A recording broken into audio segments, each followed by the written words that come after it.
his, and began to pace up and down the sunny walk under the new-leaved chestnuts. He felt more at ease upon his legs, and Amy found it pleasant to have a strong arm to lean upon, a familiar face to smile at her, and a kind voice to talk delightfully for her alone. The quaint old garden had sheltered many pairs of lovers, and seemed expressly made for them, so sunny and secluded was it, with nothing but the tower to overlook them, and the wide lake to carry away the echo of their words as it rippled by below. For an hour this new pair walked and talked, or rested on the wall, enjoying the sweet influences which gave such a charm to time and place, and when an unromantic dinner bell warned them away, Amy felt as if she left her burden of loneliness and sorrow behind her in the chateau garden. The moment Mrs. Carulle saw the girl's altered face, she was illuminated with a new idea, and exclaimed to herself, "Now I understand it all. The child has been pining for young Lawrence. Bless my heart, I never thought of such a thing." With praiseworthy discretion, the good lady said nothing, and betrayed no sign of enlightenment, but cordially urged Laurie to stay, and begged Amy to enjoy his society, for it would do her more good than so much solitude. Amy was a model of docility, and as her aunt was a good deal occupied with Flo, she was left to entertain her friend, and did it with more than her usual success. At Nice, Laurie had lounged, and Amy had scolded. At Vevey, Laurie was never idle, but always walking, riding, boating, or studying in the most energetic manner, while Amy admired everything he did, and followed his example as far and as fast as she could. He said the change was owing to the climate, and she did not contradict him, being glad of a like excuse for her own recovered health and spirits.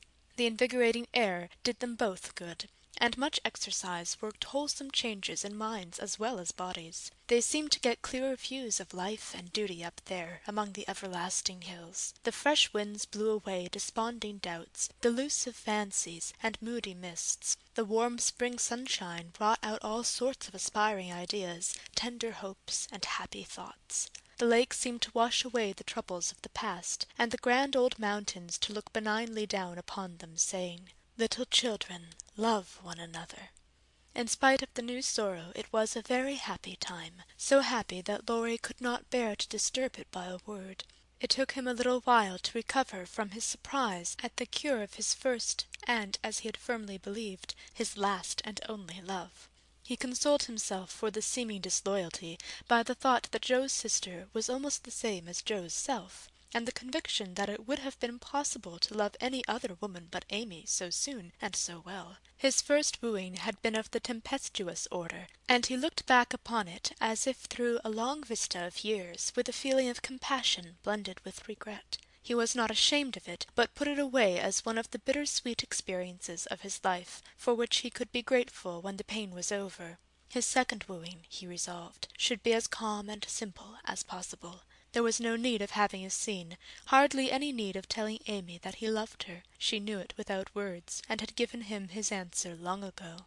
It all came about so naturally that no one could complain, and he knew that everybody would be pleased, even Joe.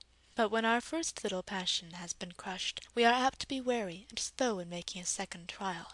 So Laurie let the days pass, enjoying every hour, and leaving to chance the utterance of the word that would put an end to the first and sweetest part of his new romance. He had rather imagined that the denouement would take place in the chateau garden by moonlight, and in the most graceful and decorous manner, but it turned out exactly the reverse, for the matter was settled on the lake at noonday in a few blunt words. They had been floating about all morning, from gloomy St. Gingolph to sunny Montreux, with the Alps of Savoy on one side, Mont Saint Bernard and the Dent du Midi on the other, pretty Vevey in the valley, and Lausanne upon the hill beyond, a cloudless blue sky overhead, and the bluer lake below, dotted with picturesque boats that looked like white-winged gulls.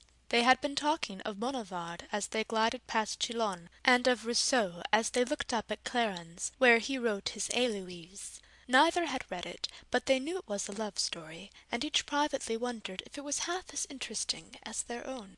Amy had been dabbling her hand in the water during the little pause that fell between them, and when she looked up, Laurie was leaning on his oars with an expression in his eyes that made her say hastily, merely for the sake of saying something, "You must be tired. Rest a little and let me row. It will do me good, for since you came I have been altogether lazy and luxurious." I'm not tired, but you may take an oar if you like. There's room enough, though I have to sit nearly in the middle, else the boat won't trim," returned Laurie, as if he rather liked the arrangement.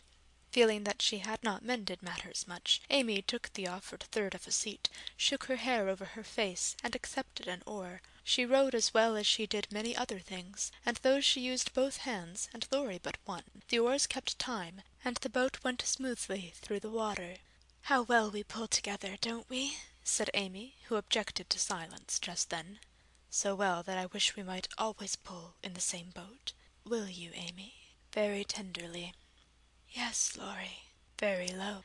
Then they both stopped rowing, and unconsciously added a pretty little tableau of human love and happiness to the dissolving views reflected in the lake.